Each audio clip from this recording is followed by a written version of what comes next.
I was 17 when my body changed seemingly overnight. Flesh and blood and raging hormones. So intense. It's like primal. Oh God, that's so hot! That boy next door, do you love him? It's none of your business. But then, one night that summer, everything changed.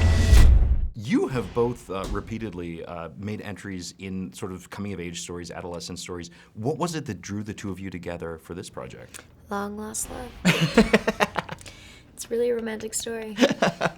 For me, I've done a lot of coming-of-age films, and this one, it felt, the tone of it is so different than most coming-of-age films, because it's not just about a young girl finding herself. There's the family dynamic, there's the mother, there's the father. There's so many different elements involved, which I thought was really neat.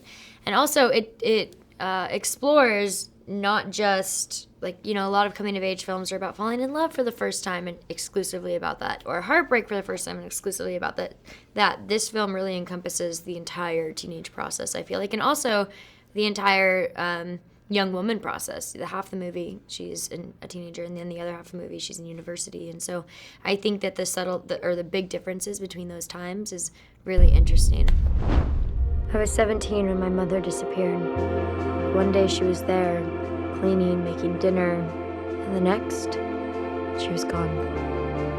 It's an interesting character because you're playing him in multiple time periods, but there's also sort of these dream sequences involved. And I'm curious, what is different about playing the character for a dream sequence? That's really interesting. What is it like? I don't think it's any different. All I know is that I really appreciate watching it. And that's how I thought of the movie. I always thought of, I feel the title, White Bird in a Blizzard, that's very kind of ethereal and dreamscapey, and that's how I felt the movie was, because I feel as though it's coming from Shailene Woodley's reminiscences of the time. It's very much sort of about negative space at the same time. And How do you mean that? The mother's missing, Yeah. and it's disappeared. And it's sort of the white bird in the blizzard is the white on white. Yeah. There's something there, but you can't necessarily see it. I agree, and I think that was one of the reasons why I found the movie so provocative, and I thought was one of the linchpins of the movie, which is whatever you see, you can never quite embrace. You can't really touch, because you don't know if it's true or if it's actually there. It's a white bird in a blizzard. I think the key is if you play it like a dream sequence, then there's not going to be, the dream sequence is going to be defined by the acting versus the environment and versus the way that Gregg directs it and, they light it and whatnot.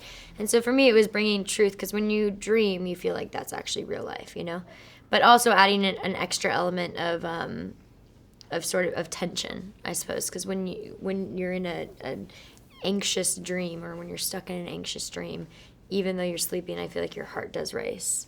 The movie, to me, reminded me much more of those sort of dramas about suburbia that Hollywood doesn't make anymore, like American Beauty and Ice Storm. It just really, I've made movies about kind of teenagers, and, I did some movies in the 90s that are about, they're actually about the teenage experience and that teenage point of view.